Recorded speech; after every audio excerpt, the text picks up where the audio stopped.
So what's up mga Dabber Ads? Good evening. Tonight's video, tuturuan ko kayo isang pinakamalupit na cooking tutorials. Bilis lang to. Sundan nyo lang yung proseso para matuto kayo. Tara, may kailangan tayong materials na gagamitin. Siyempre, magluluto tayo eh. So unang-una, kailangan natin ng straight kettle. Tuturuan ko kayo kung paano mag-init ng tubig. Siyempre yung pinakamalupit na pag-iinit ng tubig ko. So ang gagawin natin, siyempre yung electric kettle, lagyan natin ng tubig. Siyempre, baka magpapakulo kung walang tubig. Yan. Yun. Tapos, lagyan natin dito sa outlet.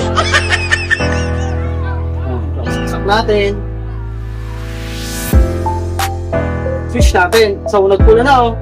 So, ibig sabihin, okay na yan. A few moments later. Kumulog pa siya. Wala na rin yung ilaw oh. So, mainit na yung tubig natin. Ayan. Ayaw ka na, mainit na tubig. Mabarabalag ka na lang, mainit pa rin tubig, pero kapalipal. Parang nagbablog man nila. Pag ako sumahod sa Facebook, mga mayok ang mga abuton sa kuya.